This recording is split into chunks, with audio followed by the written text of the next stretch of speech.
Well, to take the second question first, there is, whether you're talking about any energy source, renewables, alternatives,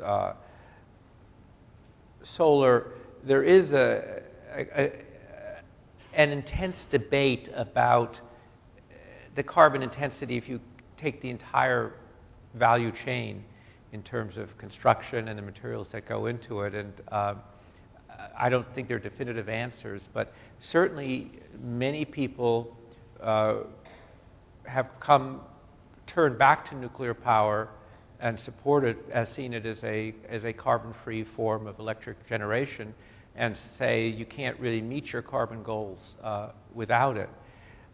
There was a tendency in, let's say, in North America, in the United States, to say nuclear was dead in terms of new development. Now, nuclear provides 20% of U.S. electricity, but in terms of new development. But in fact, that was not true, because you saw the amount of construction and development going on in Asia.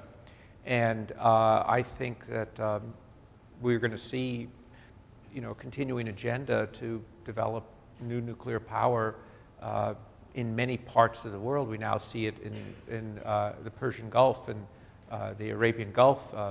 The Emirates are beginning to move that way. So I think nuclear is going to be part of the mix. The challenge, as I was talking with some of my colleagues who are based in the region, is you need a lot of nuclear just to keep up, to maintain nuclear share of the overall electric generating capacity. And you also need the skill sets. For instance, if you take the United States, there are, I think, 30 or 40 applications for new nuclear power plants, but I think the U.S.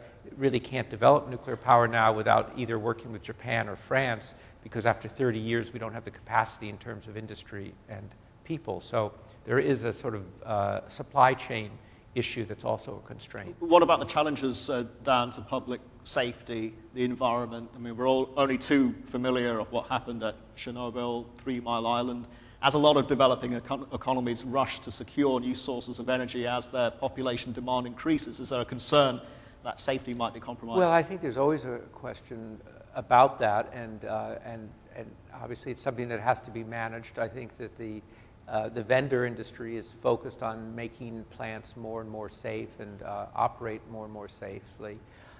Obviously, the other question that you don't mention is the proliferation issue, and that looms very large today. And we see the intensification of it. We saw the discussion here at APEC about Iran and the question systems of safeguards or not safeguards. And so that's going to be front and center on the international political agenda, certainly over the next 2 years. You didn't believe, if I understood you correctly from your address, Stan, that oil-related conflicts would loom large on the international political agenda. But what about Iran? Let's take that as an example. I think geopolitical concerns are starting to ratchet up. I think there is this kind of notion out there that East versus West in terms of oil supply, that it's a race that. But I think if we look, for instance, at Iraq and the Rumaila field, it's BP and CNPC, the Chinese oil company, are partners in that. The oil industry is big and complex, and companies, to manage risk, tend to do things on joint ventures. So, and if you look, I said it's important to understand where people are coming from. China, at the beginning of, 15 years ago, consumed 2.5 million barrels of oil a day. Today, it's over 8 million barrels a day. It has a strong oil industry. It would be more surprising if China was not seeking to be part of the global industry. And in fact, we would be worse off if Chinese companies were not out there also investing to develop new supplies if they were only consuming. So, to me, it seems very important to not allow the kind of that there's inevitable conflict. I don't know if any of the people here saw the movie called Syriana a couple of years ago. Did anybody catch it? In which the story was, it was a very complicated movie, but a U.S.-Chinese conflict over oil in the Middle East. And it's great if you're writing a thriller, but should not be the story.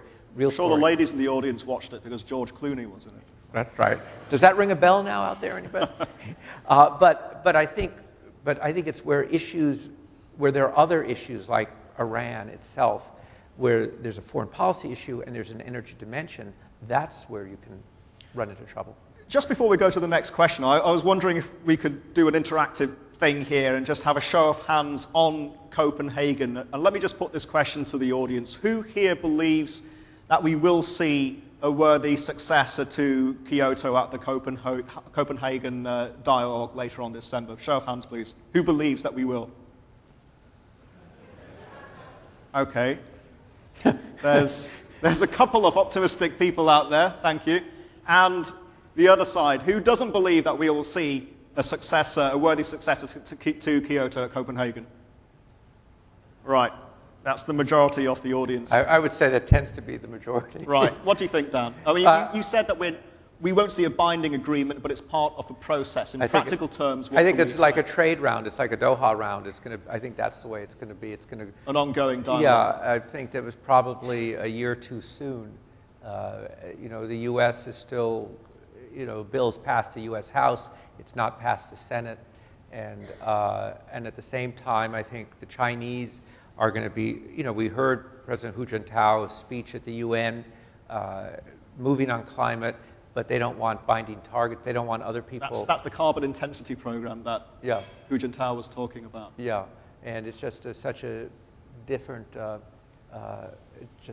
perspective. But isn't that a step in the right direction? I mean, that's why I say it's a process. I mean, very different from where it was 2 years ago. I mean, 2.5 years ago, a lot has changed. I was interested when we were watching Prime Minister Blair up there. I was thinking. You could see the Bush administration moved quite a lot, and Blair had a really big impact on that. His making it the key issue at the Gleneagles Summit in 2005 was very important for the national community. Okay, who would like to come in here now?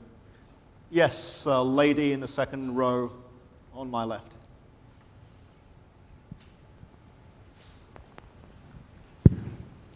My name is Asha Hemrajani. Dr. Yergin, you talked about North versus South, East versus West.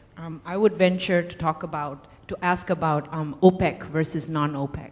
That means oil-producing countries versus countries that don't produce oil. So do you think OPEC countries find the rise of energy efficiency and find the increase in use of or alternative energy, do you think they view this as a threat in any way? I think it varies among different countries, different time frame. I think you do hear from energy exporting countries a concern about security of demand and the question, if you're going to invest X billion dollars to expand capacity, will demand be there for it? So I think that's part of the picture, but I do think that's why I also said kind of investment strategies, they're looking east. I don't think I mentioned in my remarks, but to me, it's really, you sort of look at the turning points, and that this year, China's going to sell 12 million new cars in its market, and the U.S. is probably 10 million new cars. That is something that 5 years ago you wouldn't have thought about, so that you still see that strong demand. And we still actually see rising demand for oil in the years ahead. But nevertheless, I think they are looking at it. We had the Saudi oil minister, Naimi, at our conference in Houston last February. And he talked about not only investment in oil, but the investments that Saudi Arabia is now making in solar energy. And said we want to be an exporter not only of oil, but we want to also be an exporter of solar energy because we have a lot of sun. And I think they're kind of they're going through this process of thinking about it too. But when you look at the basic numbers, you see that the world's going to be using more oil 10 years from now than it is today. It'll be using it more efficiently, but because of the sort of incredible story that's unfolding in this region. Yes, the lady here.